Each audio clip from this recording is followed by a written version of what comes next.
Yes, good afternoon, David. Hi, Trice. Hi, how you doing? Just fine, thank you. Is it all right now to start our interview? I'm so pleased and honored to be interviewing you this, what is for you late afternoon of September 7th, 2012. I'm speaking from Colorado, so there's a bit of a time difference, and that's why we're pre-recording earlier today. Okay, yeah, I'm all good to go. Very, very warm here for once in the UK. We've had an awful August, so actually there's a nice bit of sun coming through my attic office window at the moment. Excellent, and thank you again for spending time with us this evening. Also, thank you to our listeners who will be hearing this broadcast later on, actually 9 to 11 p.m. Eastern Daylight Time will be when this is aired live today, or aired today. Well, let me just start right off. Welcome, everyone, to the September 7th, 2012 edition of A Global Focus. Tree Sheridan speaking. The A Global Focus program is broadcast on 107.9 FM New Orleans and the UFO Paranormal Radio Network.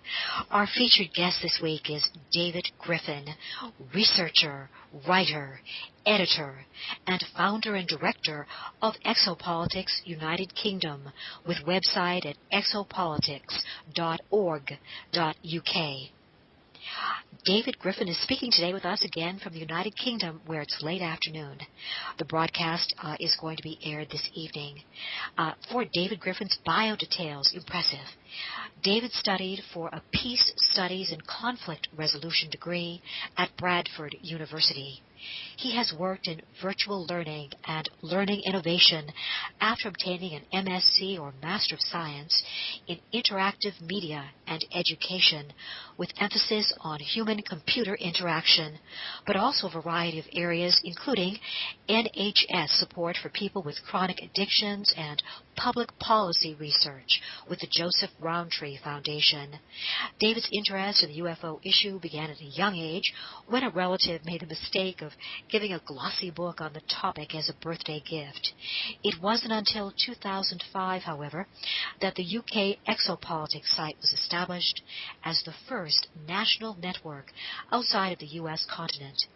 Exopolitics is now well represented in most European countries. David firmly believes that the UFO framework is the only realistic way to view and discuss the complexities of today's global culture, as it incorporates a truly multidisciplinary angle with everything from anthropology, geopolitics, the sciences, psychology, and so on being key elements. David lectures on exopolitics and disclosure at conferences in the United Kingdom and abroad. His recent conference presentations include, and I'll just give the titles here, from June, Saucer School, Our Visiting ETs Rebooting Terrestrial Language Systems. From August, the ET and New Energy Dimension to the 1980s Falklands conflict between Britain and Argentina. August, Interfacing ET, Who Speaks for Humanity in the Contact Scenario. August 7th, Exopolitics. That was from the prior year, the first two from this year. And from August 7th, 2010, Exopolitics, Gary McKinnon and the Secret Space Program. Today we're going to be focusing on David's 2-year research, which is currently ongoing as well, into the Falklands War, possible ET connections, and a very interesting substance and also Marconi developments. We'll be going into that shortly, but just at the outset, David, what is that really intriguing crop circle that I'm noting at the UK Exopolitics site, at your Facebook site as well, the exopolitics.org.uk logo appeering on a crop circle in Wiltshire on the final day of an Exopolitics conference there? Yeah, hi, Trace. Yeah, I think I must just say I must do something about that bio. It's just getting too long, and we sit here for ages while it's read out. So I'm going to do it. No. That's my problem. So I think you read it from my site, and there's been various ones used, and it just seems a bit too long for this this sort of introduction. I feel a bit awkward while it's being read out sometimes. So anyway, but onto the point you made. Yes, Exopolitics UK has, as many groups do now, has quite a popular and useful Facebook page, and recently in August we did two conferences, one ET Communications Conference and the other one was a general exopolitics themed event where I gave the Falklands talk that we're about to go into now. But I think I get confused between the two because they were only a couple of weeks apart. I think it was after the ET Communications event, which makes it all the more pertinent given the topic. Then isn't it strange that the logo for the last 5 years that I used on the front page of the UK website, which is this the so-called Merkaba symbol, it's the same logo as Richard Hoagland uses to discuss his whole issue of hyperdimensional physics. Anyway, I've sort of adapted that icon and used it on the front page of the site and for various videos and other such things. And amazingly, on the last day of the conference, when we got back, someone posted on the Facebook page, and they found that I think it was Lucy Pringles, someone down in Wiltshire, our usual crop circle land where things happen all summer and we get all these weird, wonderful crop circle designs. That exact symbol had been done into the corn by whatever means, whoever's done it, we don't know. And if you have a look at the UK Facebook page, I'll try and put a photo up on the UK website as well as the same photo, but you'll see the huge size of this thing. There's no way this was created with a couple of people stamping boards down, because you can see what we call an articulated lorry, a huge lorry next to it, HGV, on the road beside it. And if you measure the size, then you can see that this design of this exact copy of the logo is there in the field. So that was a very interesting event, I thought, on the last day of the conference, that should appear. Indeed, that's a very complex pattern in that crop circle. It's truly remarkable. Now, David, turning to this interview's discussion points, also, you were a guest on the Jeff Rense program this week. Fascinating. We'd like to hear more details on this research of yours. And also, David, can I mention as well that excellent AMASH YouTube series on this presentation and its focal points, and with the hosts Joanne and Miles from AMASH. It's right now on YouTube, and it is outstanding. Thank you, and I enjoyed doing that. That took a good... Miles and Joanne worked very hard. I've known Joanne especially. She lives very near me. I've known her for 4 or 5 years. She worked with, when I was starting the UK exopolitics material and the website of, so went down to Miles' studio and spent a couple of days putting that together. And you mentioned the Jeff Rense interview, and... Yes. It's Jeff's been a big hero of mine for many years for what he's done. But I think because that interview's now up, I'll give the link that your listeners can then also go and see the slides that are up there for this interview as well. I'll give that link in a minute. But I think in our rush to get that going, Jeff didn't quite understand the fact that there is an ET component to this, as well as the Falklands War. Now, the Falklands War, of course, happened in Britain. I don't know how big that was actually I suppose it's how much you pay attention to politics and the media in the early 80s. I was 11 years old then, but I think really Jeff wanted to concentrate on the Marconi deaths, which is something that's very famous on the internet, and that was his thing. He's always had an interest in that. So, but the point I've just made, I put a little note under the interview and basically said that really, as I'm hoping to do now with this interview, is that you need all of the components to understand the Marconi deaths, the very strange 22 Marconi deaths that happened in the UK, and that I now firmly believe, along with 2 other researchers who I've worked with for these last couple of years, I firmly believe that this was some sort of alien technology that they brought back to Britain. To understand why these deaths happened in the first place, you have to understand the context of the Falklands War, and also the issue that there was an ET base down there, and the role of a certain contactee called Alec Newald from New Zealand. Now, this, I appreciate for you also, is there's a lot to get in, especially if you're trying to do something in, say, an hour or an hour and a little bit. So I'll try and do my best this time, but I'm going to let's see if we can try and do a bit more on the ET side. So I think that was what was missed in the Jeff Rense interview. But as you mentioned, I'll just say this quickly.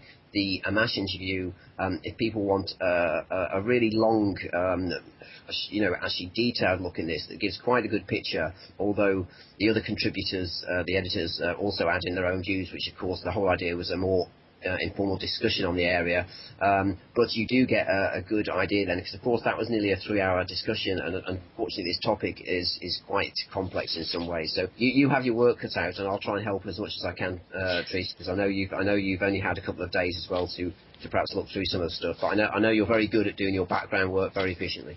Well, I'll tell you, I was very much intrigued by this material.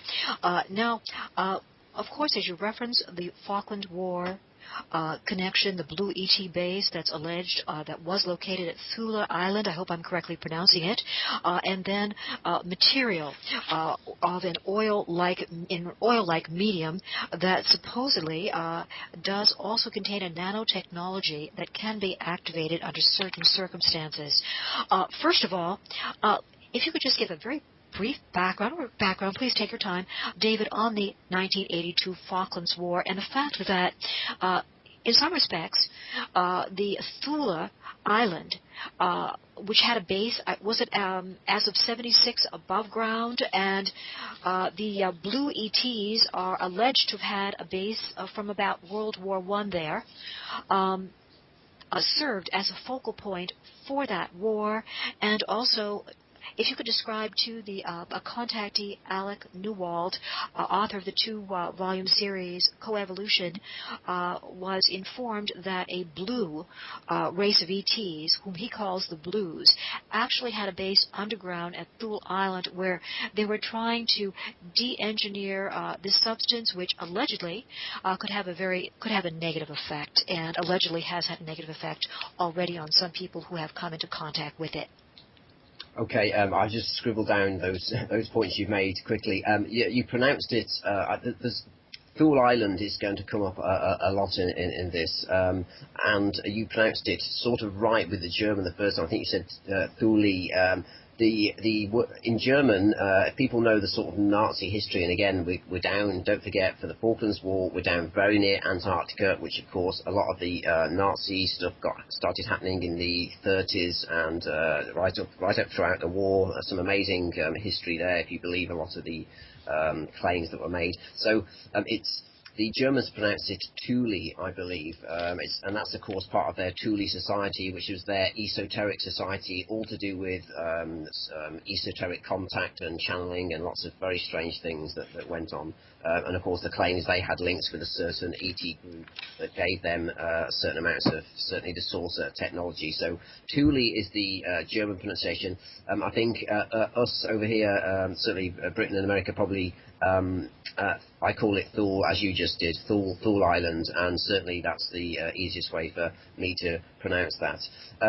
The one other thing, just before I go on to start the main bit of the story of the first 2 points you've just mentioned, is I know that you'll probably put the link up to that, but for people listening at the moment, they'll get the link off your website. I'll just say, for anyone listening that hasn't got access to your site at the moment, then if they go to www.exopolitics.org.uk, and then they'll get the home page. They'll then see a picture of me at the conference, and you'll see there's a background image of one of the newspapers that was there in 1982. It's a famous tabloid in Britain that mentioned a very famous phrase that happened when we sank the Argentine ship, killing 350 sailors. But anyway, that's up there as a slight ironic statement. If you scroll just below that, you'll see a link that says read more.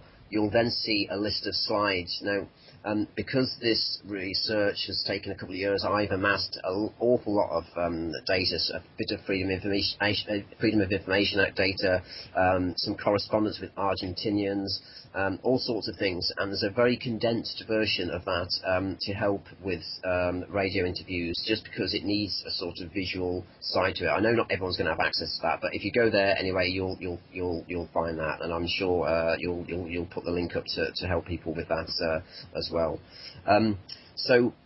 So yes, you mentioned let's try and do this from a different way from the way the Jeff Rent's interview went, which I tried to give the history, and Jeff, because of his interest, wanted to go back to the Marconi desk. But as I said, you need this context first of all. So a couple of years ago, I read a book and heard a talk by a not so well known, although he has written a book and he's linked to, it's published by, and he's friends with Duncan Rhodes, who runs the very famous, long-standing Nexus magazine. Nexus actually published his book, which, as you say, was called Coevolution. Now, as part of reading his book, his contact account, and also watching a talk, he made the briefest mention, actually there's very little in the book, practically nothing, because he said he didn't want to mention this issue too much. He thought it would get him into trouble. Well, I'm afraid I've brought more trouble now, maybe because I've gone into the whole thing, and he seems quite happy with it at the moment, but I think he just did not want to do that himself. People will understand that when they find out that the poor guy went to prison for 9 months, but basically for not disclosing a lot of issues to do with what happened with his ET contacts. A complex story that we can't go into now. So yes, Alec Newald wrote the book Coevolution and made the merest mention of the Falkland Islands and this blue ET group, who he ended up spending 10 days on their planet. An amazing story. What I want to point out, because of course, when you mention contact stories, then sometimes people start seeing things in a slightly negative light, or not necessarily our sort of community, but perhaps people a bit more on the fringes don't always take information as seriously, especially in this case when you're mixing it with issues such as deeply geopolitical events, something like the Falklands War. And I want to point out that Alex is an engineer. He had no interest in the ET issue at all whatsoever.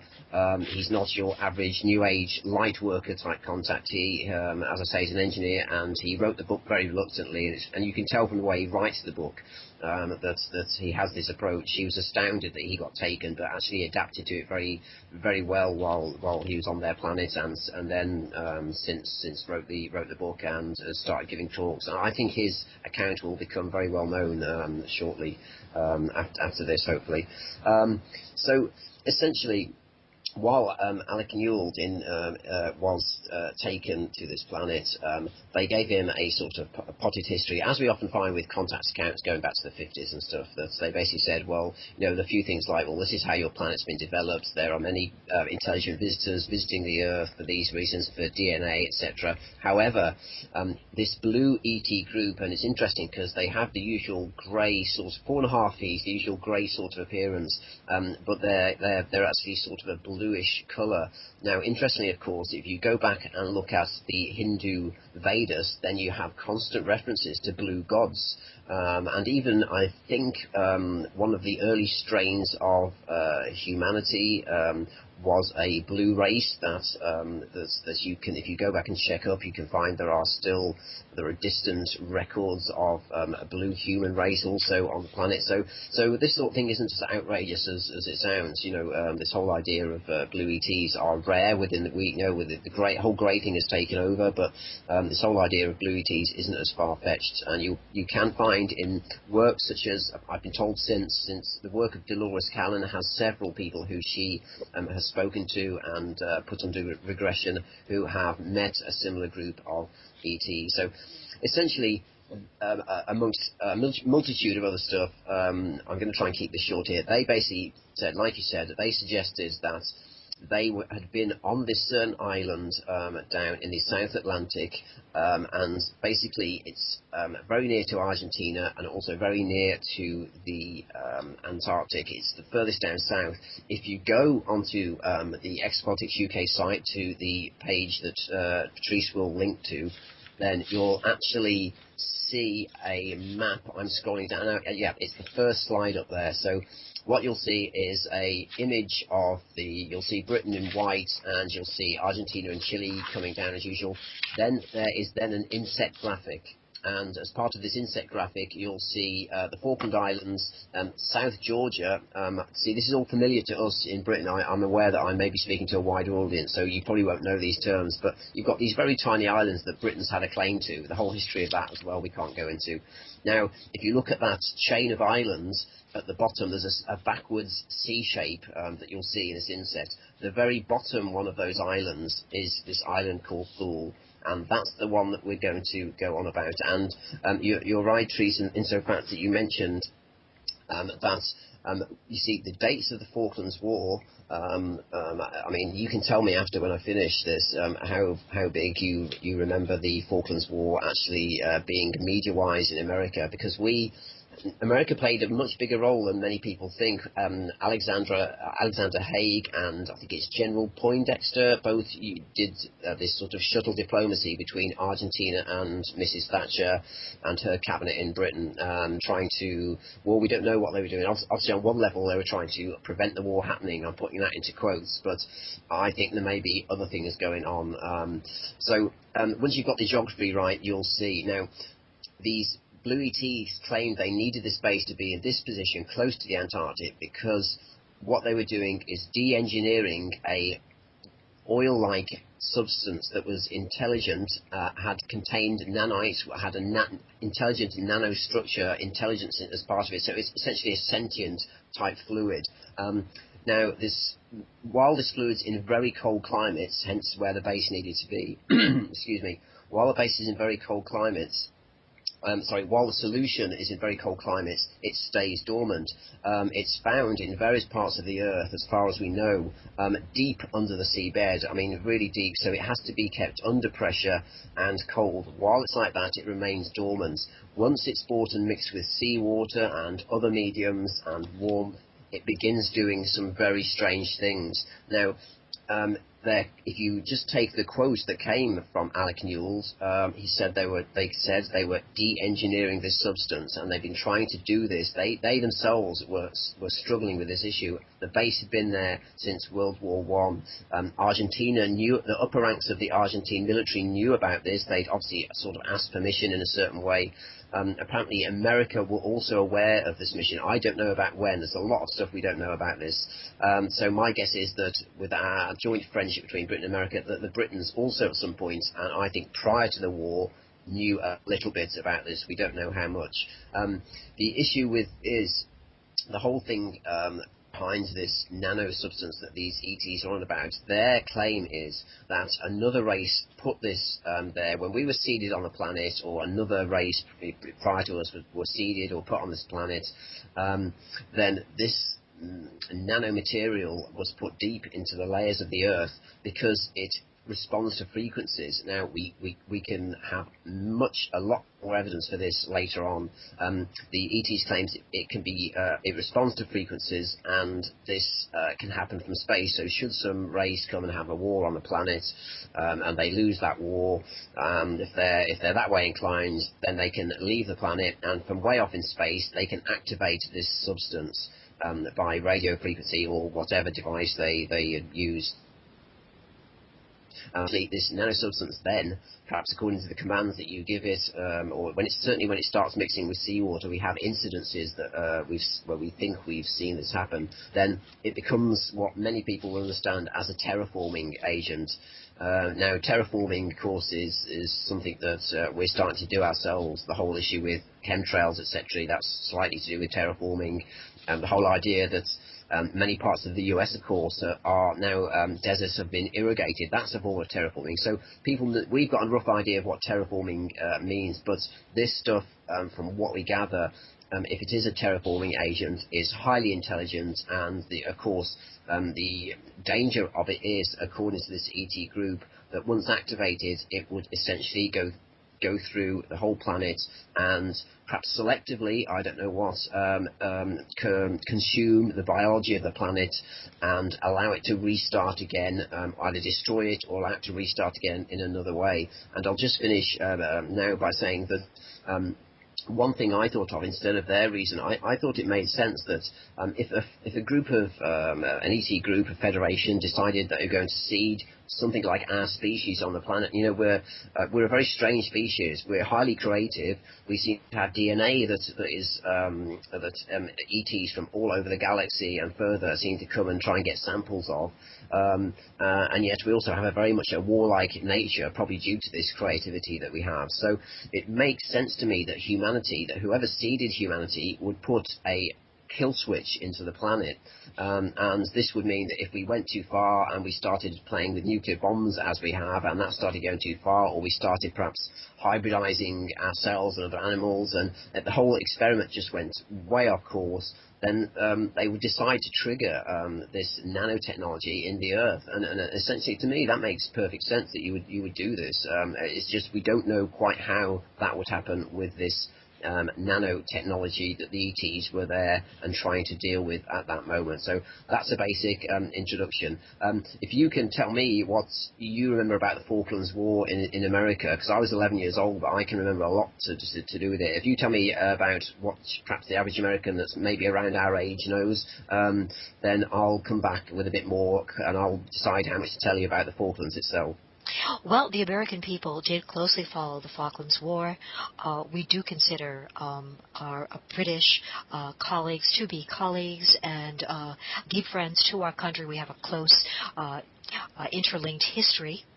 And I'd like to just note here two markers in your research among several that I found of interest. Number one was that, if I remember correctly, about 2 weeks after the conclusion, after the ceasefire of hostilities, there was a report that the UK sent into Thule Island, the Royal Marines to destroy the base at the upper level there, and allegedly there are reports that allegedly the SAS and the SAS Special Air Service and the SBS Special Boat Squadron visited the underground portion of the base to destroy it.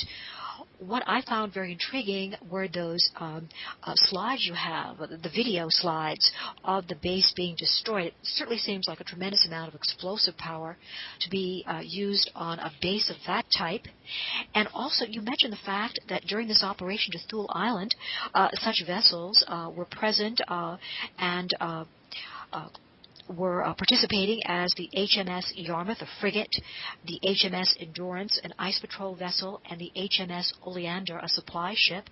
And certainly with such very elite military groups as the Royal Marines and the SBS and SAS, that does indicate a mission of considerable importance.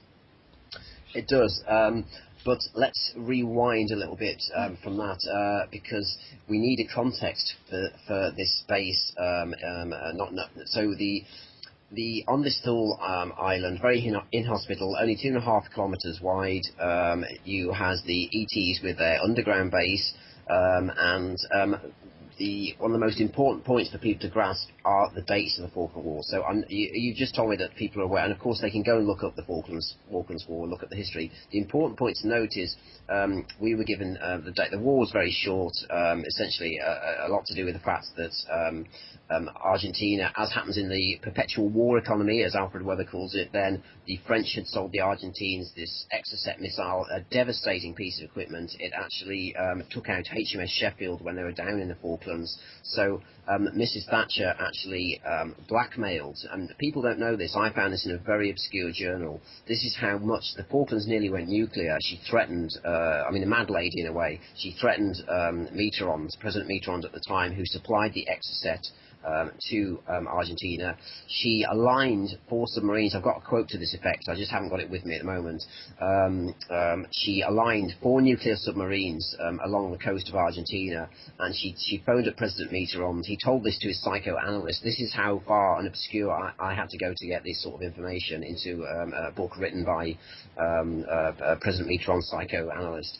And he basically mentioned that Thatcher had phoned him up and said, look, if you don't give me these switch-off codes, these Exocet missiles have these switch-off codes, if you don't give me these Exocet switch-off codes to stop our ships, because we didn't stick a chance if the Exocet was allowed to launch and take out further ships, then she threatened to basically launch nuclear bombs on Argentina. So that's a sort of side note about, just for people listening, about how big the Falklands potentially was, despite it being a 2-month war. Now, this 2-month period between April and June 1982 is interesting, because actually you're right in the fact that you mentioned 1976 as well as the base having been underground on Thule Island since World War One. Then since 1976, bizarrely, or not bizarrely, if the Argentinians understood and had been asked or had found out that these ETs had this base on Thule Island, they then also built this rather, I mean, it's small, but it's a very rugged, proper, off-the-ground sort of station you find in Antarctica, hugely inhospitable, and they'd built this base there in 1976. Now, I got to know one of the lieutenants there that supplied the base and was actually present on the base for several times. He saw the British starting way before the war started in the 80s, 1981. He used to see a helicopter fly over from one of our ice ships that was down there. But this 1976 date is important because, of course, the Falklands was meant to start in 1982.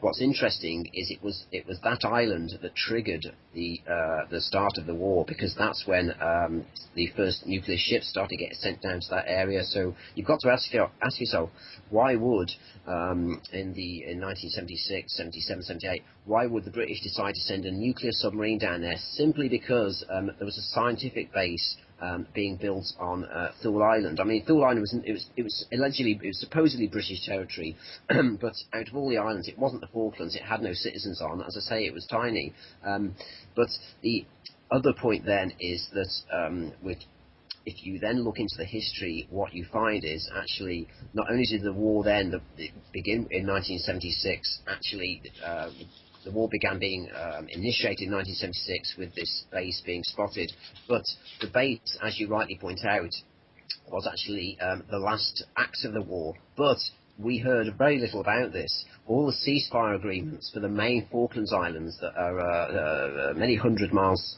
further north of that, the two main Falkland Islands and South Georgia, these ceasefire agreements for those had been written weeks before. So 2 weeks after, in Britain, we were basically celebrating the fact that we got the Falklands back. As you said, and you read out the list of ships that I found, we sent this rather large squadron of ships, 12 supply boats, and Royal Marines, and I've got some very rare footage of the Royal Marines actually going into this base. Now, on one section it looks, and as Joanne from Amash pointed out, she goes, it looks like there's nothing there. The base is a bit bigger than the one shot you see. If you have a look at a few other photos, you'll see that base is actually a little bit larger. It had 14 scientific staff on, and did have a small military contingent of some sort.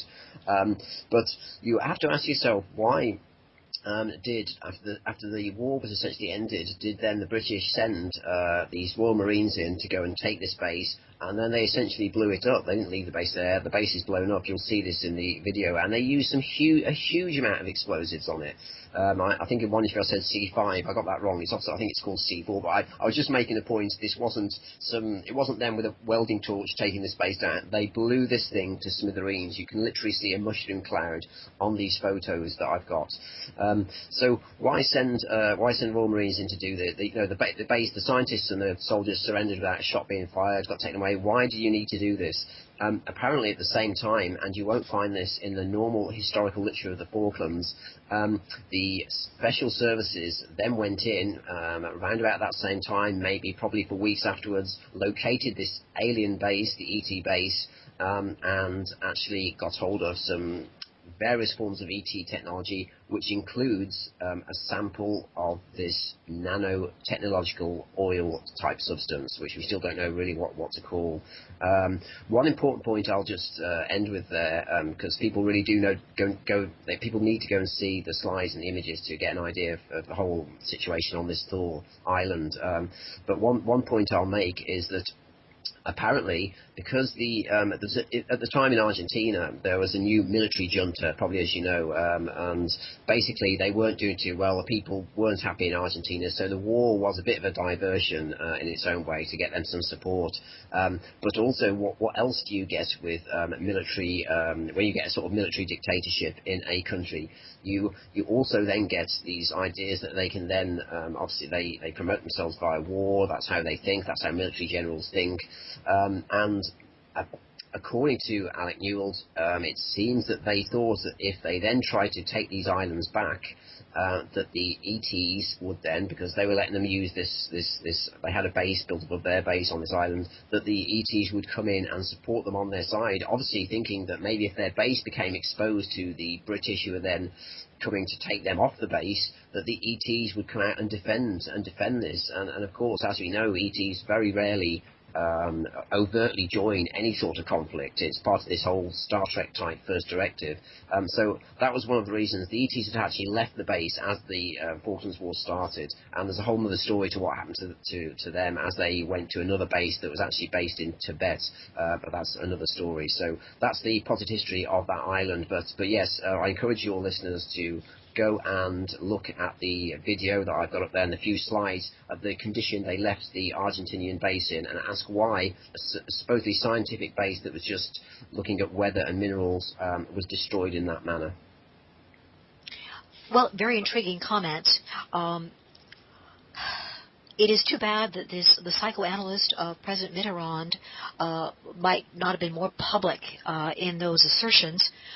Your research continues to be fascinating. I know that, for example, you build a link between the great interest in the Antarctic. For example, 1947, as an example of 1 year of major expeditions into the Antarctic, one of the participants being our American hero, Admiral Byrd.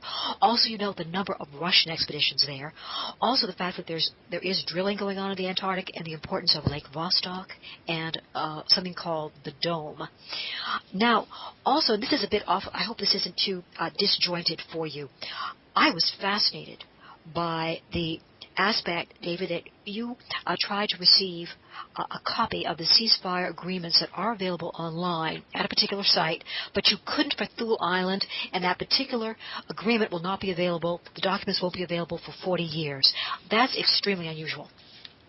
That's actually a very interesting point, and I literally spent, as you know, most people in the sort of exopolitics UFO field know that Britain sort of led the way in this huge amount of Ministry of Defence document releases on UFOs that essentially over the last few years, due to the amount of inquiries that happened when the Labour government brought in the Freedom of Information Act, much like America has, which Tony Blair has since said was one of the biggest mistakes of his career. I don't know why he said that, but I think it's the sheer volume of work that it brought about. But the MOD were spending so much time. This shows just, again, Teresa, this shows just how popular this topic is. Because the MOD simply couldn't deal with the amount of inquiries on the UFO issue. It was overwhelming them, so they decided to put out these staged releases of all their documents, or let's say all the documents they felt they could release. So we've had these huge dumps of data all the time. So I'll mention too, I'll come to the one that you just mentioned in a moment, but one that came out in the recent batch of file releases in July 2012 actually mentions, I don't know if I have that up on the page, I'll have a scan quickly in a minute, but one of these is actually from a captain or someone, I presume someone senior in charge of the fleet sailing down towards the Falklands for the war at the time, or having got down there, and essentially they communicate back to someone in the military, in the MOD back in Britain. They're basically saying that, look, we're having huge sightings, vast sightings of strange lights in the sky as we travel down or as we're in the Falklands area. So there was activity happening there, and that's then documented in one of these MOD releases that strangely came out just in the middle of this research, or towards the end of the research that I was doing. So that document you can probably find up on the National Archives site if you look, or I've done a screenshot or a copy of it. I think there's one on this page. I'll have a look in a minute.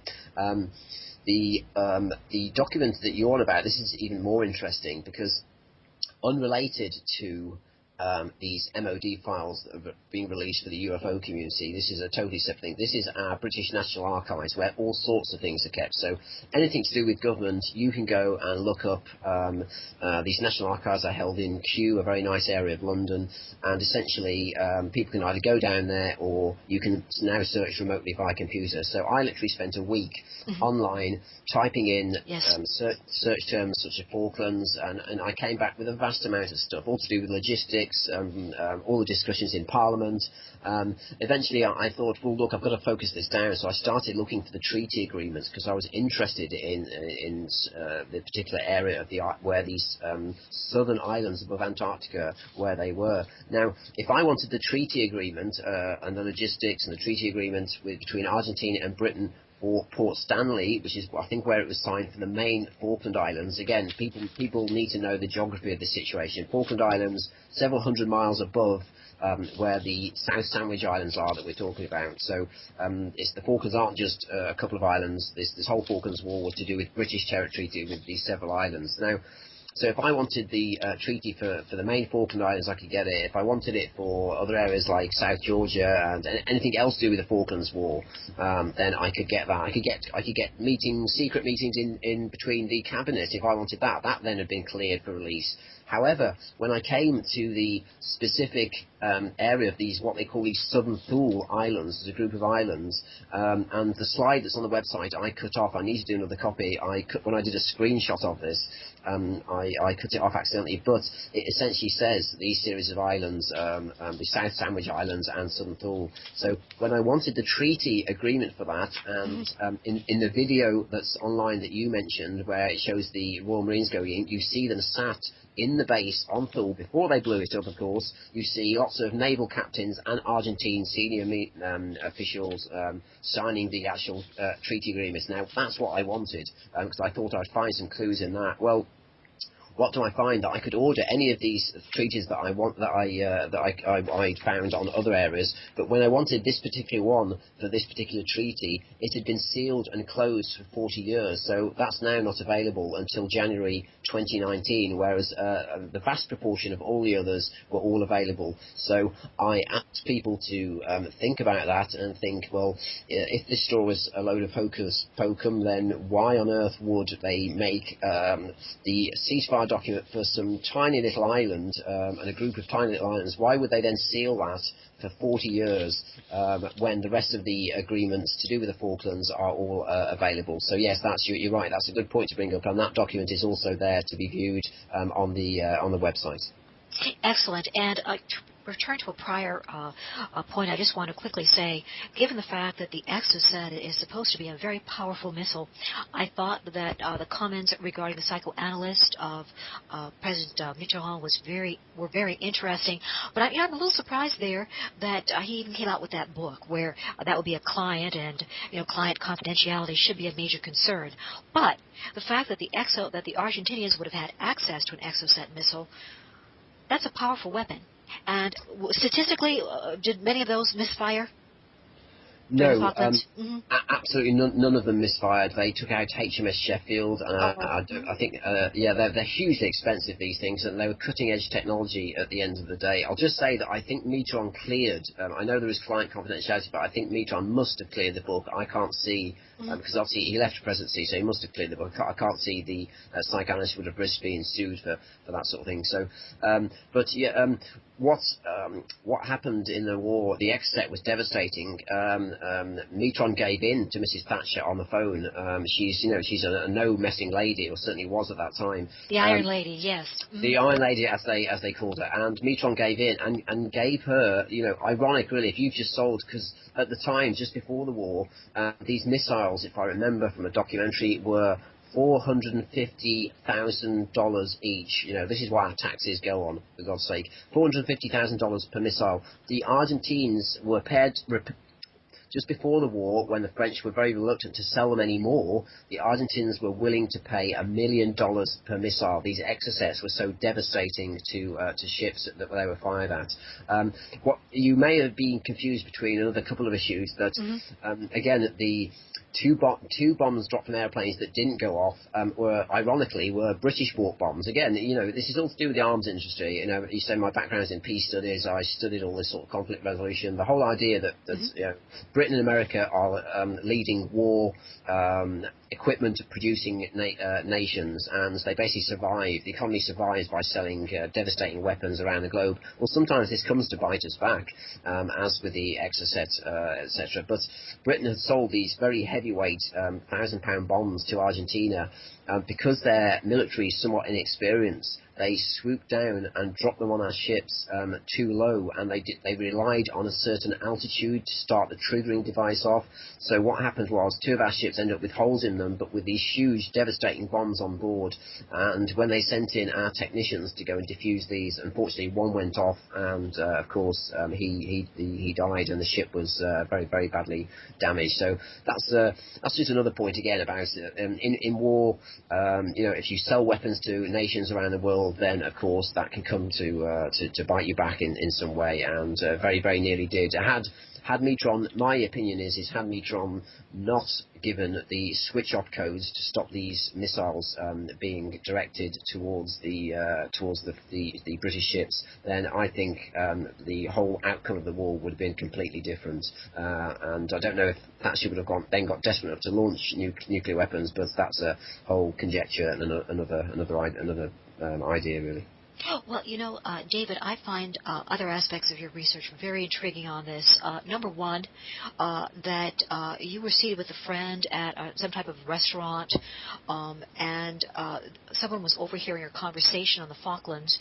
This individual apparently served there and mentioned unusual activity in the skies. And also you mentioned that in '82, near the outset of the war, a giant UFO appeared above Argentinian forces.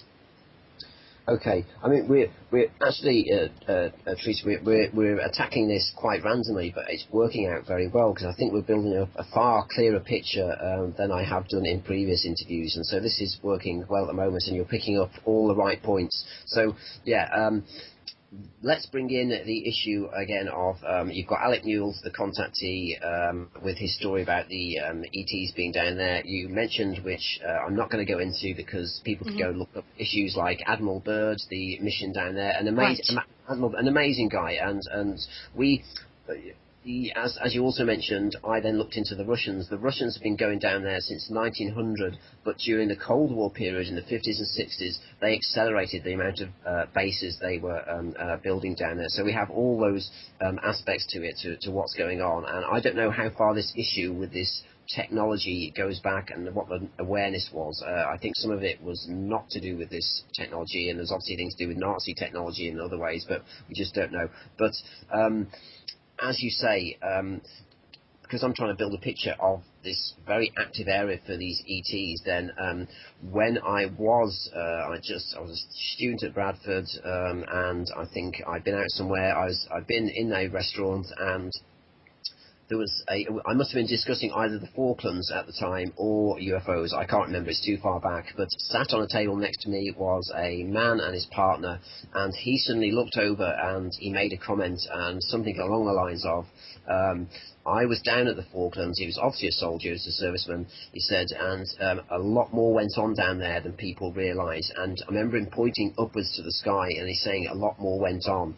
And he wouldn't be drawn any further, or at that time I don't think my interest was huge in this area, so I didn't then pursue the conversation. But it's one of those things that's very strange, because it's always stuck in my head. Hence, when the Falklands Wars come up, then I've always thought about that meeting. And of course, when a contactee like Alec Newald then claims that he was told something about the Falklands, I jumped on it and got in touch with him. So that's one incident where, of course, a British serviceman, as well as the MOD document we've mentioned before, mentions these lights in the sky that were down in that area.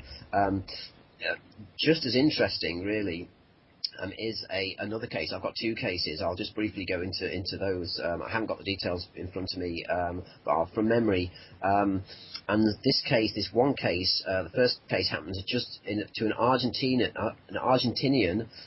just before the start of the war. So I think it was January 1982. He had no contact before with any visiting intelligences. I think he was a farmer of some sort. One day he had a UFO land in a field nearby. A series of apparently very friendly ETs got out and communicated to him, put him at ease, and essentially, to cut long story short, they then took him on their craft to a base in the Andes. Now, this is a common theme. We always hear about bases. There's definitely a lot. going on in the Andes. They took him to a base in the Andes. He then goes on to describe these 3D television screens where many other of this type of ET were there watching world events. I remember him saying there was one watching New York, there was one watching some undersea goings on somewhere. A really interesting case, and I'll just mention that this guy, and I've forgotten his name, but you'll find it. Yes. I can perhaps find it in a minute, but essentially the case was validated by J. Allen Hynek. Yes. This contactee he both did the Argentinian main UFO Congress, whatever they call theirs down there, their main national one, and I'm pretty sure he did the International UFO Congress at some point, because J. Allen Hynek, or whatever the equivalent was, probably in the 90s, because his story didn't come out till the 90s, but this is where his testimony gets very interesting. On his third visit to this bay, was then shown on these 3D screens pictures of ice floes, soldiers fighting. He recognised that some were perhaps British and some were definitely Argentinian, and he realised that, of course, by that time the war was probably just building up a little bit, and he realised this was a future demonstration of the Falklands War. He was then told by the ETs that Britain would win the war and that his country would lose the war. But the point that was most important to me, that's what he was also told when I had to translate all this. This wasn't available. I had to translate this from Spanish. I had to translate it from Argentinian websites that I found this stuff on. So some of the translation hasn't always been good, but I know I got this bit right. They also then told him that actually, far from being a general war or what we think wars are about, this conflict was far more about commerce and business, I think was the word they used. I think that's how the translation came out, commerce and business, than it was about war generally as we think about it. Now, that's a really important point when you come back to the point we've discovered that this oil got taken back to Marconi in Britain, because as we get to that point a bit later, then you'll find that I have a quote from one of the Marconi workers saying that actually, as well as this thing doing some very strange things and causing a lot of problems for the British, also since some absolutely amazing inventions have come, including medical science apparently, from finding this technology. So I wanted to get this point out, because in the Amash interview, Joanne ended by saying, well, this is all not too good, and but we never know what might come of it. It's all very interesting, but it isn't just a negative story. We just of course we don't know what else about this. So apparently some good inventions have come from this, much like any other, perhaps the Roswell crash, if that situation is true, where, as we all know, technology came from that and helped us create computers and all this other sort of stuff. So I'm sure that goes on a lot more than we realise.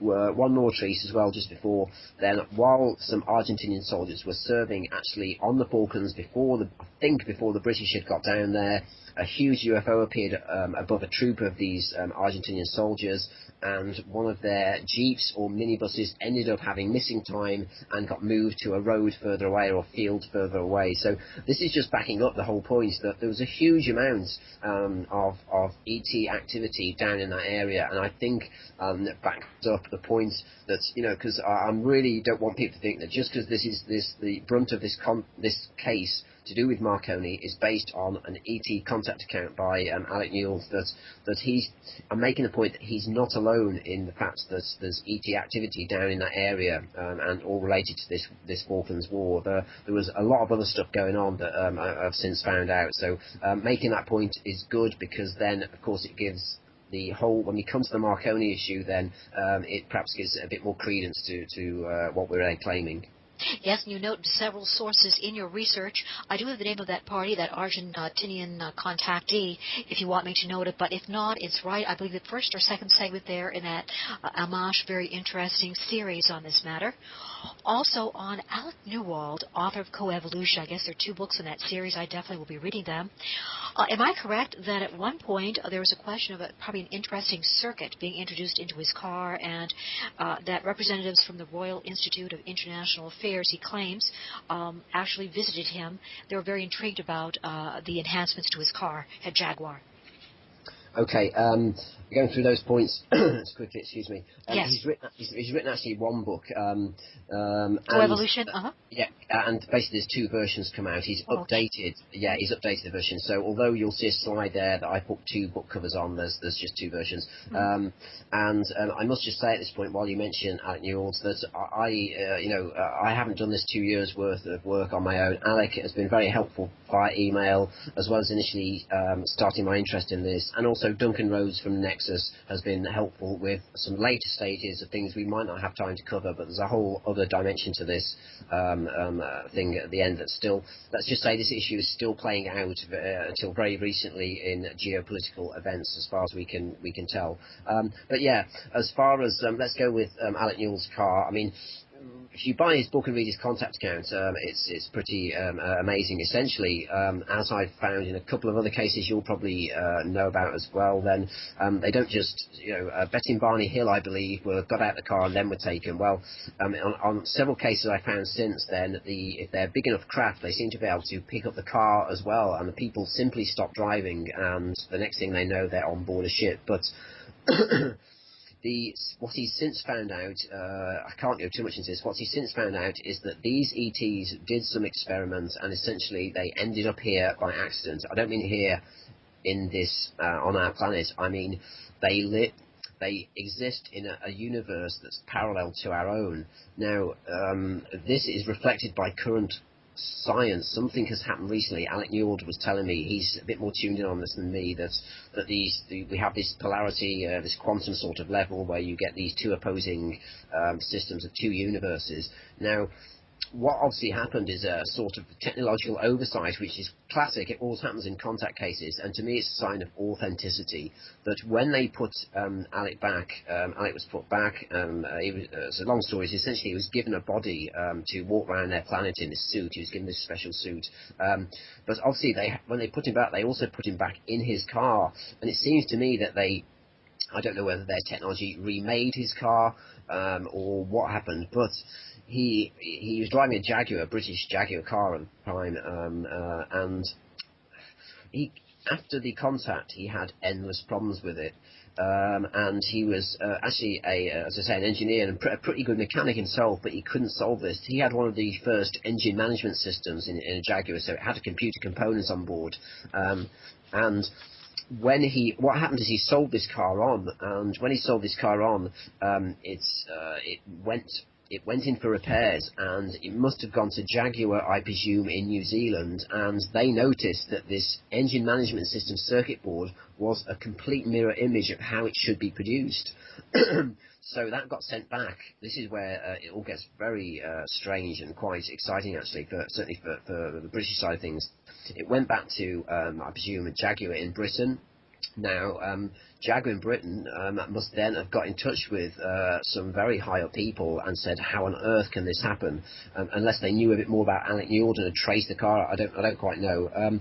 So the next thing that happens is Alec gets all the way to New Zealand, flies some people from Britain claiming they are engineers working for the Royal Institute of International Affairs.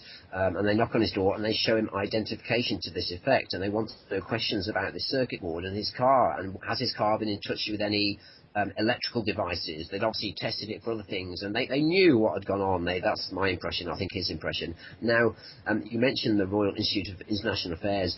Very few people know about them, but I should have put the picture up here. I haven't had time. They operate from what's called Chatham House.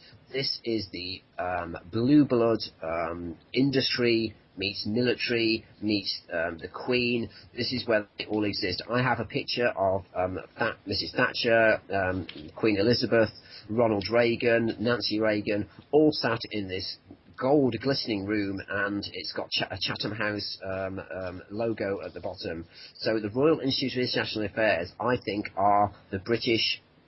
They are the ones who deal from the British end with unusual events, both with business and commerce, but they also deal with anything that could impact on that from other worlds, strange things. It seems to be the top level, way above MI5 and other things. It seems to be a very an organisation you don't hear much about, but Alec Newald spotted the logo on their passes that they flashed at his door, and indeed checked later and found out it's very similar to it was the same as the Royal Institute of International Affairs, and interestingly enough, that is very similar, if you look online, to the crest that Queen Elizabeth currently uses. So that says something itself, that of course they're both royal organisations, and yet it involves politics and commerce, and they're interested in the UFO issue. So yeah, that's an important point, and that series, Alec Newald then, he refused to tell them anything, because of course he'd had this experience. He refused to tell them anything about his contact experience. He then moved 4, 5, 6 times. He split up from his family a few years before. He was essentially then on his own. He moved around New Zealand, some very isolated places. He made sure he didn't leave tracks and moved. He said every time he moved house, they came and found him again, and they put more and more pressure on him, to the point where he ended up in jail, as I said, for a certain point, for basically refusing to discuss certain things with them that they wanted to know about. Thank you. Those details are very, very intriguing. Now, David, as well, I really want you to be the main focus, and your work the focus definitely of this interview. I just wanted to note as well, though, that with this substance, that it's as you had noted on one of your interviews, it's an oil-like medium. When activated, there is a nanotechnology inherent in this material. It remains dormant when under great pressure and in great cold, in a situation of very cold temperatures. But what I found very intriguing were 2 references in your research. One to the fact that Britain obtained a very interesting find because of the result of the Falklands War. Also, there is a reference to a Mr. X, a gentleman from South Africa, from the South African intelligence sector. I believe referencing this find. And also you have, if I remember correctly, and it's on one of your slides as well, that one of the brilliant individuals at Marconi who was working on this, or had a connection, noted that when the substance was switched on, there could be interference with the weather satellite. And during that brilliant Amash interview, there was a question noted of the potential for negative effects upon network stations or communications. Yeah, okay. Well, some of that was Miles's theory from the interview on YouTube, and he's very interested, as he's a video guy, and a very talented one at that. But you're right in what you're saying. Let me just give some background to this. So, essentially, what's happened is that, of course, most people are aware of Marconi. Now, there's links if you go back in the history, there's links that Marconi claimed he invented the radio. Actually, I read only today that it was overturned, I think, in a United States court hearing, that, of course, Tesla actually invented the radio first. So there's always been that rivalry there. But Marconi, anyway, was the first to capitalise, and in Britain got the main first factory to build these, I presume, crystal radio sets very early on, and so Marconi became this leading global high-tech company in Britain for production of all sorts of things, and became expert in communications, of course, in satellites, in computing, numerous areas. Any high-tech area that you can think of, Marconi seemed to have a division for. Now, there are 2 companies. When you come to these bizarre deaths of 22 people working for Marconi that I'm going to mention, then there's also another company that, strangely enough, again, remind people of the dates when Reagan and Thatcher were about, and the war finished in '82. Interestingly, Reagan and Thatcher sort of shared the '80s, of course, as their era, and these deaths at Marconi that we're going to go on to discuss took place between 1982 and accelerated in 1986-87, and then in about 1988 started slowing down, and then just virtually finished. So there's something to bear in mind. There's a pattern going on there, of course. But it seems to me that these companies had to drag in certain members of staff from outside to try and deal with this substance. Sorry, the one point I was going to mention as well, and you can find this on Wikipedia, or there's a slide up on the page, is when I say Marconi, there's also another company that it joined and merged with in 1986. This is called Plessey Industries. They were another leading military-based, highly technical company based in Britain. So I found it unusual that just at this midpoint, if this alien technology, bizarre technology, came back in 1982, then if a project, which is my theory, was going on at Marconi and had been developed to deal with this alien technology there, then you get two hugely leading firms both merging in 1986, bang in the middle of when these deaths were at their highest, and in the middle of perhaps what would be a project timescale. So you get this giant company formed under the Marconi umbrella and under the bigger umbrella then of the British General Electric company. Yes. So essentially, you've mentioned Victor Moore there now, and Mr. X. Now, we need a bit of background to this. Mr. X is a South African intelligence agent. He's now died. He was sent to interview Alec Newald again, the ET guy from New Zealand, the ET contactee from New Zealand, and he was sent to interview him while he was in prison because they had realised that Alec Newald was a contactee, and they'd found a particular piece of ET technology. It was like, I think it'd come off a ship, and it had symbols on. And anyway, they couldn't read these symbols, and they wanted him to try and read those and translate those for him. He got to know this guy, this intelligence guy, kept very quiet, didn't say too much, but something very strange happened to him when he got given this sort of piece, I don't know whether it was a coin medallion with these symbols on, and he had a huge knowledge download at that point. So this is at the point he then got to know this South African intelligence agent, and they sort of grew to become friends, and certainly after then Alec Newald was released from jail and started trying to get on with his life, they've since, right up to recently when he died, they've since discussed things. So Alec Newald has learned a lot more, and this is the bit that people need to perhaps understand, that if the reason why this Mr. X, the South African intelligence guy, had been in touch with Alec Newald is because, a lot related to, I believe, to this nano oil substance, because one of his roles within South Africa was UFO recovery. South African intelligence, a lot of people, they're called BOSS, and many people underestimate South African intelligence. They're actually a key player in world affairs. Again, their intelligence agency has always been, up there and used by many other nations. So he'd also been down at the Arctic supervising this, and so one of the quotes that he gave Alec Newald was that down in the Falklands in the early 80s, the British struck gold, and by that he didn't mean gold, and he didn't certainly mean oil gold, black gold. He meant that they found this nano high technology device, and he wouldn't tell him very much more. Alec Newell's released a bit more since his death, but what was strange was that I hadn't read, there's a book called Open Verdict by Tony Collins. He's the only guy, he's a British guy, he used to work for Computer Weekly magazine. He's the one guy that's written a book, it was published in 1991, so he basically reviewed a lot of these strange deaths that happened at Marconi. Now, I'd not read his book by then, and I wasn't aware of the whole deaths list too much, I didn't know all the names, in my conversations with Alec Newald, he gave me I sent him an email and asked a question. I'm just scanning to find the right one here, and I'll read you the quote out, if my computer will behave. I've got a couple of quotes that really quite help. Okay, here we go.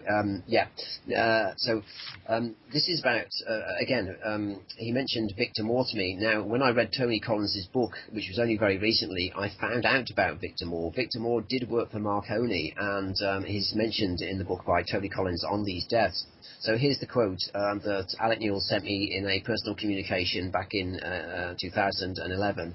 My contact in South Africa even knew one of the Marconi guys, as he studied in the UK with him years before, and then I've put in brackets, that's Victor Moore. He was the one that noticed when the oil was switched on. That bit's really important. they started to get interference with their weather satellites. That's as far as we go. So we have this whole issue of links now being made between a South African guy saying he went to school or college with a British guy that he thinks worked at Marconi, who since committed suicide, supposedly.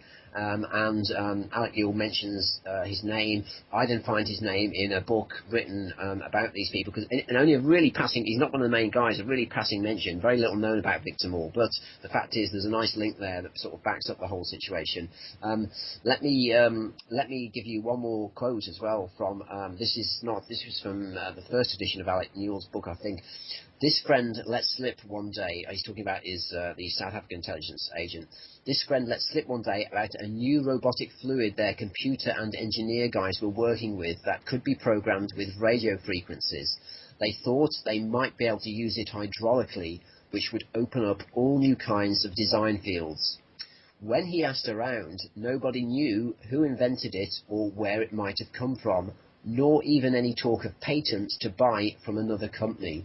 Now, if you just think about that for a moment, yes. You imagine a situation that you have that the internet wasn't invented then, of course, but we know that even in the mid-80s, then computers were used to communicate scientific intelligence data, certainly virtually a daily light speed almost. So we're being asked to believe that between these, and they all talk to each other, these upper defense industry people, upper level scientists, upper level intelligence agents, that they all suddenly find out that something strange has turned up at Marconi.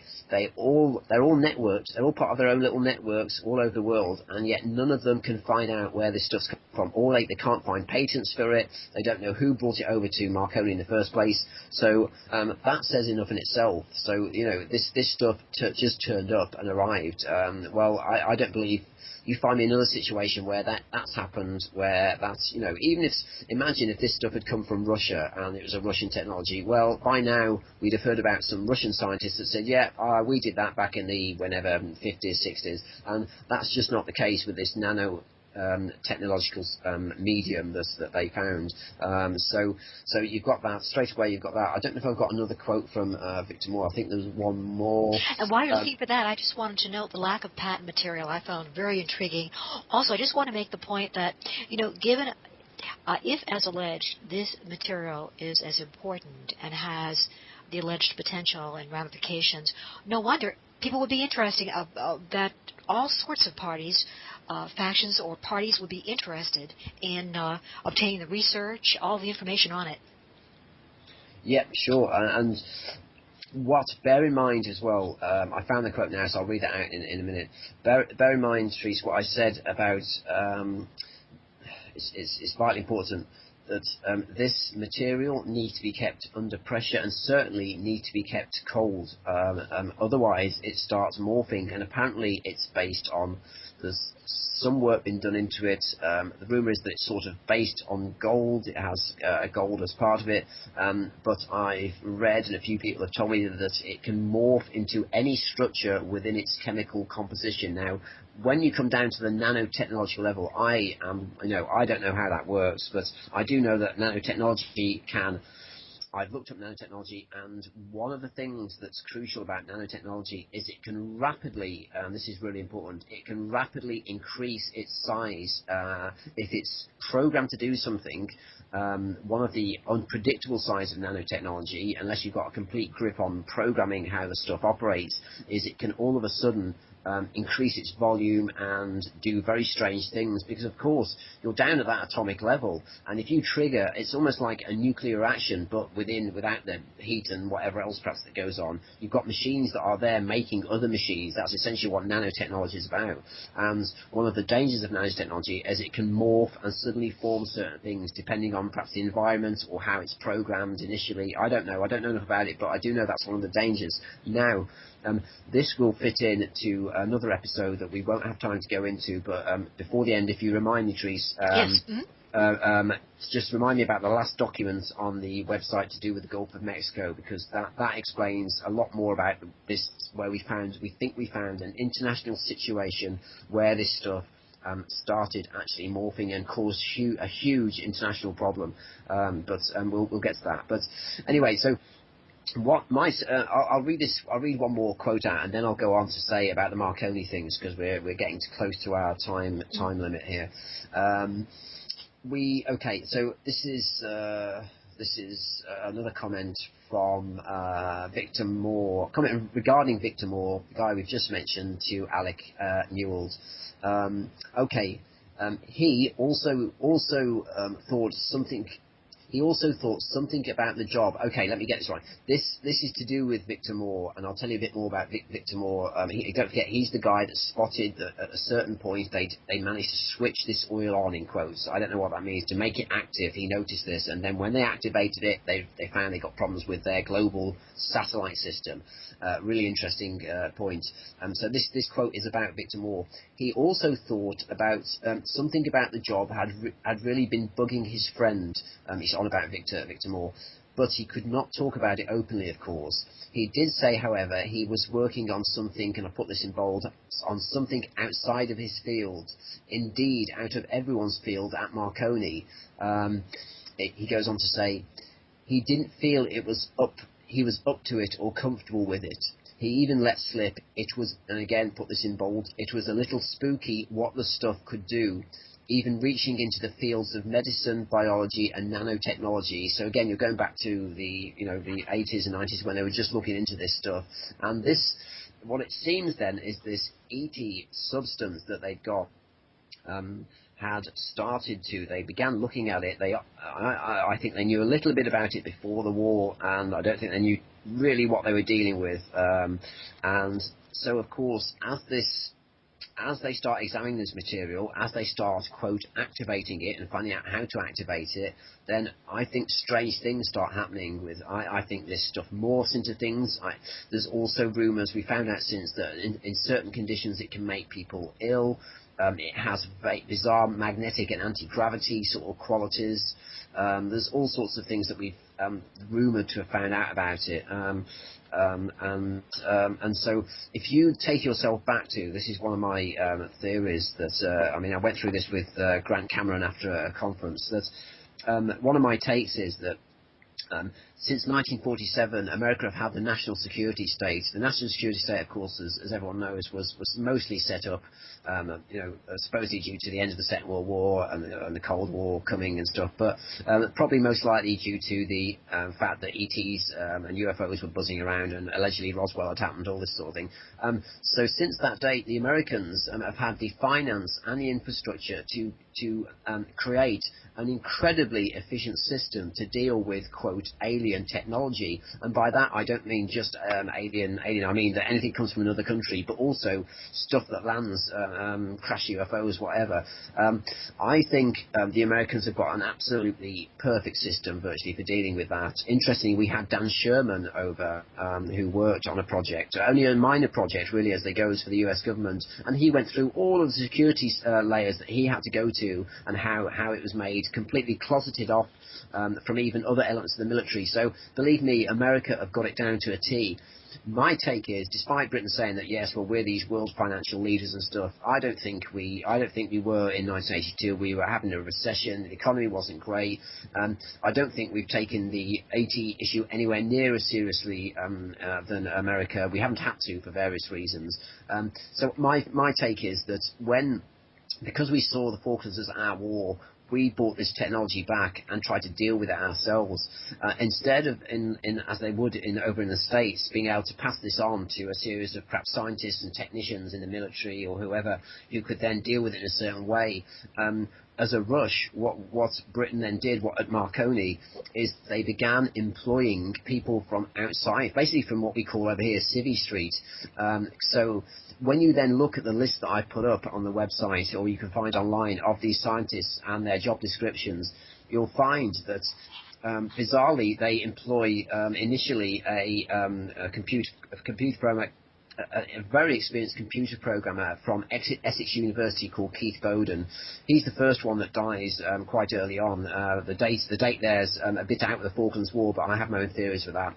The second person to die is a senior official from the Anthony Goddard from the Royal College of Military Science. He's literally in 1980 to 83. These are the first two to go in bizarre deaths. Let's remember, all these aren't like they got aren't like they died of old age. These are really suspicious, bizarre deaths.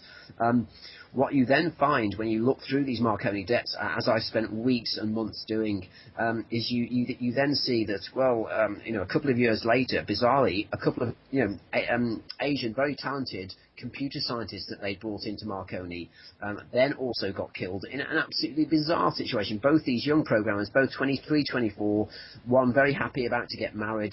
You suddenly find that for some reason they move all the way from sort of London, or I think the south, certainly the south east of Britain, and go to Bristol, totally opposite side of the country. Okay, and get this, of these two young, optimistic computer programmers, again, working on this project, as I'm assuming, for Marconi.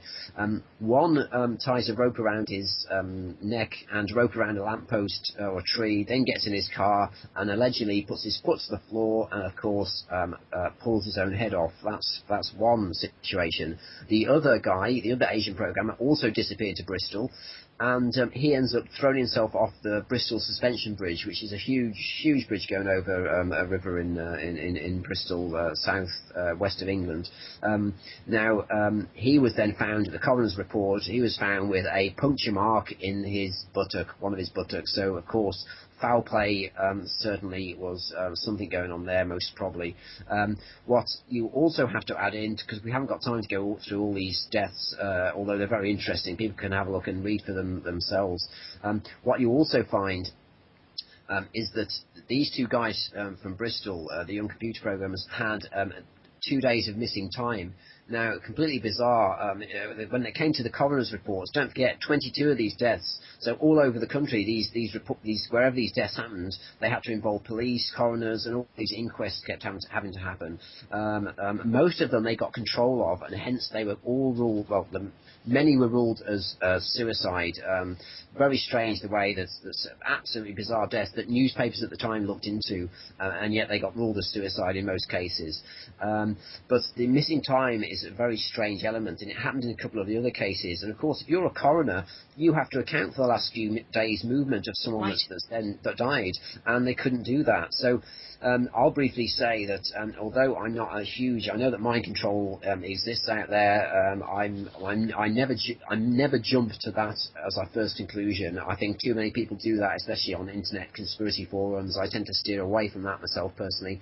But I don't think that. I think a lot of these deaths were done by, let's say, agents for our government, or but I think there may have been some high technology involved in perhaps programming these people to do certain things themselves, because there are several cases where they're just too bizarre to have been set up by someone else. And this whole idea of missing time when people just disappear seems a bit weird. So I don't know. That's one guess. I'll give you one other example. David Sands, I think, was a guy working for Marconi Systems in some form. I'll get the list up in a minute. It depends how long you've got left to go. If you want to do another 5-10 minutes, Therese, we can go through a few more of the deaths. What do you want to do time-wise? That would be wonderful. And I was intrigued by by your past comment that one of the individuals' vehicle was found to have had the tires changed and the brakes tampered with. Okay, let's go for that one. That's I mean, I'll just get the list up here. But I know that one already. That is Keith Bowden, and he was the impressive computer programmer specialist from Essex. He was a professor from Essex University, and essentially his wife was that shocked. I think he was not a drinker, or he certainly wasn't a drinker and driver, according to his relatives. And he was found splashed with alcohol, apparently having drunk with his car in a ditch, crashed dead. His wife was so shocked at this that this guy didn't behave like this. As I said in previous interviews, these are all people that are part of either very early computer programming, which is quite, a very that time in the early 80s, very new discipline. You've got very quiet sort of people, defense industry, academics, usually very rigid sort of disciplined people. They don't kill themselves in these bizarre manners, and they certainly, although there's pressure within defense industry jobs, then I'm sure their families know when people are going under pressure and would know if someone was going drinking and driving. Well, anyway, she was so shocked at his death that she called in a private investigator herself, and he managed to get access to the car that Keith Bowden was driving, and he found that the tyres were bald, they'd been changed. She knew when the last, what we call over here, I don't know if they're called in America, MOT inspection, the vehicle inspection had been done, and the tyres were totally different to that. And I think something else on the brakes, something else on the car had also been tampered with. There's a similar case of another scientist that happens. Let's scroll and try and find his. Let's try and find his date. But anyway, I think his name was David Sands, but a lot of people have heard about this one. He essentially was driving home one day and just so happened to have the trunk, as you call it in the States, the boot as we call it over here, he had it full of propane gas canisters. Now, why an engineer? I'm trying to find his. There's such a list up here that I struggle to find these people. I was trying to find the job that he was actually doing at research. Let's have a look. Yes, those references to propane in the car or the boot. I think 2 different victims there were quite upsetting. Horrifying. Right. Yeah, I'm just trying to make the point that why would a person with his background, Smith, Trevor Knight, John Ferry, no, can't find it. But anyway, the point is, why would someone be carrying a boot full of propane? Of course, that exploded on impact, and he died. And actually, at that time, so foul play had not been ruled out at that point. So a lot of these, as is the title of Tony Collins' book on the deaths, is called were given open verdicts. So a lot of them were, it seems, where there was control over the police and the coroner, then they were given suicides, even though most of them were absolutely bizarre and obviously weren't suicides. And in other cases, then a verdict was left opened. The other interesting case about the 22 deaths is especially so in the case of the 2 Asian programmers that were brought over to this country. Their relatives and lots of relatives were told that they could not attend the inquest. It was in their best interest not to attend the actual inquest of their dead relative. Well, this is absolutely unheard of. The whole idea of an inquest is that they have the family members there, that discuss state of mind, the last movements of the person. That's the whole idea of the inquest, and yet the families, certainly of the 2 young Asian computer programmers, were told not to turn up to the inquest, and of course they thought that was the way that things were done, and they agreed and didn't do that. And I think that happened in a couple of other cases. You get difficult people, such as the first guy who wouldn't believe. This happened in a couple of cases. Wouldn't believe that her husband had drunk driven and killed himself by driving into a ditch. So she forced a lot of this and brought in this private investigator, etc. So you have all this. So people can go and look at the deaths up for themselves and see just what I'm on about. What I've done, if you go and look at the Geopolitics UK website and find the page of slides, you'll see that what I've done is they're listed in date order. There's three slides of them, and you'll see that these dates move and they go up in a certain pattern. And as I just mentioned previously, they peak around 1987 and then they die off in sort of 88. Now, my theory is that of course, this alien artifact came back from the Falklands War, was very unpredictable. Several things went wrong. They didn't know what they were dealing with. They didn't have the infrastructure like perhaps the US would to deal with such a strange technology. And I think they had to bring people in that they wouldn't normally bring in from out. So these people weren't written into military ethics of secrecy. This is what I'm saying. So they brought in these Civvy Street programmers and scientists, and these people perhaps because it was so unusual, they had to what over in the States you say they had to be read into the program. And if you have to tell people, well, look, we've got this very strange substance, and perhaps it starts when they examine it and it starts doing very strange things. If you've had to tell them that's well, where's this come from? I know about this, and you have to perhaps admit a little bit more, or the nature of the substance you're meant to be working on is a bit too strange. then you may not want to take that job. But by that time, you've already been briefed and interviewed on what is a highly classified military project. So if you then refuse to do that project, they're faced with a dilemma. Well, he's going to go away and tell people, or we've now told him too much, or the people are so shocked. This is what I think happened with the computer programmers. They were told to perhaps try and learn how to interface with this nano substance, and I think whether they got scared off with what it could do, or whether they were young and began talking about it with each other or with other people. But whatever happens, something happened, and it was like a virus around Marconi, that these people began dying like flies. Another example, a guy who worked expert in communications technology.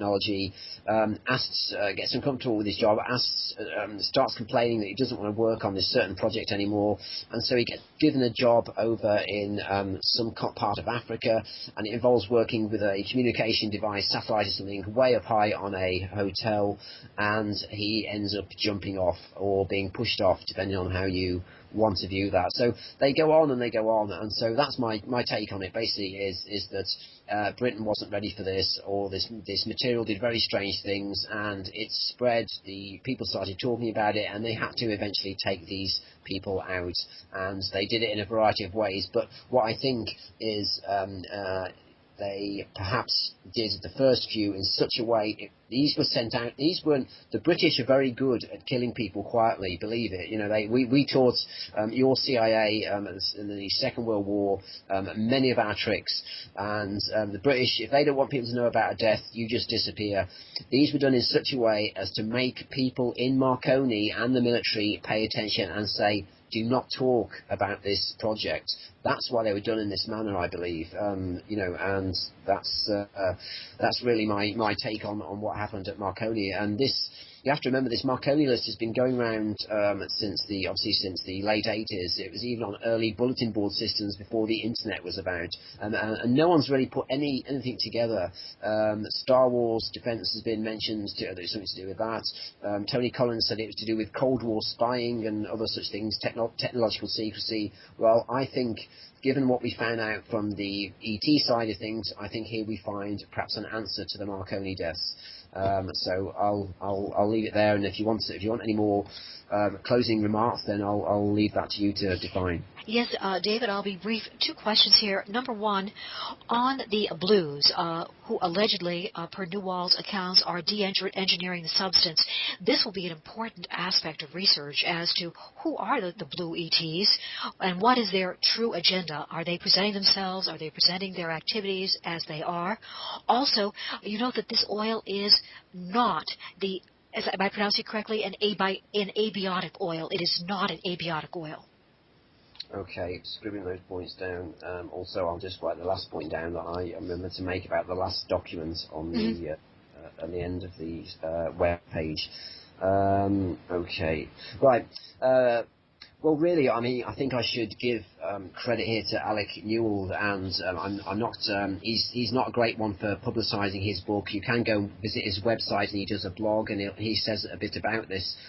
You can find descriptions about his journey online. So just type in Alec Newald and the ET contacts, and you'll find some information. But essentially, it seems like this race it was a mixed race. So there were these blue ETs, but when he got taken on board, excuse me, this ship, he was greeted by a female hybrid who then took him to what was one of their home planets, which they terraformed themselves. And this planet was an amazing place. Everything was organic. Houses were built like shells formations, totally feng shuied, as we'd say, but also were intelligent and responded to you. You literally spoke to your house like a pet.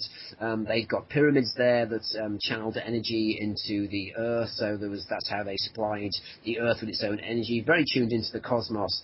A highly scientific race. I can't go into the whole discussion about they'd gone wrong in their evolution, and had essentially tried to accelerate themselves up into light bodies, into another dimension. I don't understand all this, and it had gone wrong, and they were now trying to engineer things back in some way. But this race, a very benevolent, a hugely advanced race, given that really they were the one. If you go to, and in fact, if you watch one of my other talks, I have used Alec Newell's description of how he communicates when he first gets on board. Now, alien communication is one of my interests. When he meets these blue ET groups, when his car gets taken, he thinks he's died. He thinks he's had a car crash. But what then happens is he finds he can guide himself around by his mind. He then he goes into this machine and gets given this blue suit, and he gets a body and finds he can start moving around. But the communication between these people, he beautifully illustrates it. Again, for someone who claims he's not that articulate, can't tell stories, and it comes from an engineering background, he talks about a tapestry of sounds. Now, this is my area of interest. I'm interested in visual language, telepathy, all to do with the ET issue. I've done many talks on this area, and he makes an amazing description of this. So he says they sing in harmony, and they don't sing.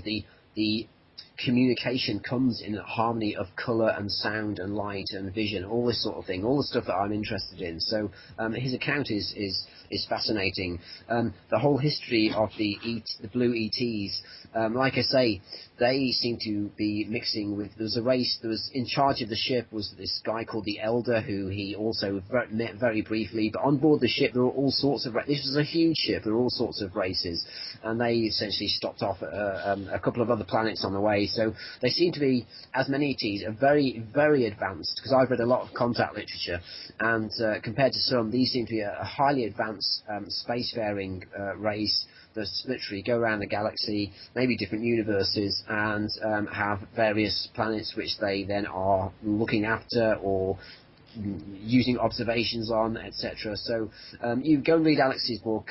He even does an e-book online that you can get. If you want to read it immediately, you can get the ebook for $15, I think, published by Nexus magazine. The other point which you make, which is really important, and I made on Jeff Brent's last night because I wanted to make this point, is that we have, since this whole issue of peak oil came around, then we have this issue of abiotic oil. Now, abiotic oil came around again as a conspiracy theory, but now seems to be true. And again, the Russians, bizarrely, just as it's been quoted that the Russians are ahead on this oil thing, that we think they may have found it in Siberia or Antarctica before anyone else, but they haven't got as far as perhaps the British and everyone else at engineering this stuff for their own benefit. That may not be the case. I don't know. But they were also ahead on this thing called abiotic oil, which involves drilling very deeply to this certain layer. Some people claim all oil is abiotic, and it's simply the whole idea that it comes from dissolved dinosaurs has been a scam to maintain the whole price structure, which would make sense, to keep the price artificially high instead of this stuff that replenishes itself.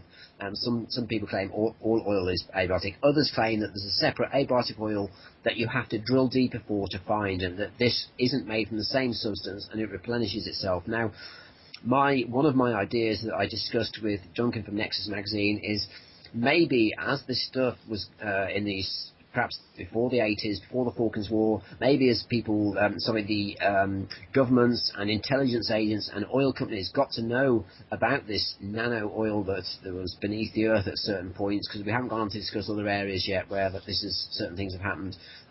Maybe there's been some confusion between abiotic oil and this substance, and that the two, because there's been disinformation put out, that the confusion has gone on between this substance called abiotic oil that, again, remember, magically replenishes itself, and this other stuff that we found, this black intelligent nano-type oil that somehow seems to morph when it gets released into seawater and other mediums. It seems to morph and rapidly expand and dissolve things and all sorts of stuff. So we've had several instances where certain things have happened where maybe the two have got confused. There was a case recently in Israel where they had to ground all of their aeroplanes because the oil had a certain film start appearing on it, and they had to clean out all their tanks. This has never happened before. The Gulf of Mexico we can't come on to, but I asked people you can either have me back on to discuss this, because we could do another hour on it, or if not, where I am now, I've spent a long time talking to a few people about this. On a certain website, a discussion was had about an international standoff incident, allegedly posted by a French diplomat's boyfriend on a computer that had access to these emergency channels. This was a few weeks after the Gulf down near you, the Gulf Horizon oil disaster. There was no less than, I think it was around 10 or 11 different submarines from different nationalities, and essentially the French were trying to get a sample of this oil, and now we're talking about the oil, the nano oil. The French were trying to get a hold of this oil, and we get a real-time readout of what went at play. This is a document. It's a compressed version by Nexus magazine. You can get the PDF free at my website, but you need to take time to read through this. Also, bear in mind when you read this, I've since found out a lot more about it. You don't take everything at face value. It seems there were certain information was being given at layered elements to certain people. This was indeed people from the intelligence community and the RAND Corporation, if people know where they are, disclosing this international incident. And indeed it was true, because someone I know has been over and spoken to the person who he actually traced the first poster of this, and I think has spoken to him and met one of the key people involved, literally flew and went and met one of the key people involved in this whole scenario. And he swears this guy is from a think tank background, and the whole situation is true. So that's a new aspect to the whole Deepwater Horizon Gulf of Mexico oil spill, which is fascinating. And if you want to have me back to do a second hour on that, I can give you probably information you won't get anywhere else on that. But believe me, you need to read the document first and read it with an open mind. But you will find, if you've listened to the interview that we've just done carefully, if your listeners have listened carefully to this, or play it a couple of times and then go and read that document, you will find out that in 2010, I believe this very substance, this very ET substance, caused an international incident, and a very severe international incident. Like I say, if you want to have me back, I'll come and do one final chat on that. Other than that, people can read that document, and happy to email me, and I'll answer any questions if I get time to do so. David, your time with us today has been so appreciated, and yes, I had read some of that material. To me, it presents an interesting case where international groups joined together to make sure that the safety of different vessels was preserved. Yep. And this will be a number of international parties making sure that these vessels safely were able to remove themselves from the area, and were able to just continue on safety, both the crew and the vessels themselves. International cooperation. Now, David, also when you return, I'd love to as well hear about ET's rebooting terrestrial language. We did go into that a little bit during the first interview on the program just a couple of months ago. Also, your idea of who is the advocate for humanity in this new field of exopolitics, and also, again, the important geopolitical and other aspects of exopolitics and field research in general. I so appreciate your time today. Okay, well, I'm happy to do any of that, whether you want me to come and do the last part of this episode, or whether you want me to do any of the others, or all three, then just let me know, and we'll sounds wonderful. This. But thank you for your time. Thank you again, David, and I wish you a wonderful weekend. We thank our listeners for joining us. And again, David, thank you so much for spending time with us. It's appreciated. Cheers, take care, bye-bye. Okay, bye-bye. The outcome of Brexit may not be certain, but one thing is clear. Your business could face serious challenges. Enterprise Ireland's wide range of support will help you plan, innovate, compete and diversify. Speak to your Enterprise Ireland Development Advisor or visit prepareforbrexit.ie, an initiative of the Government of Ireland.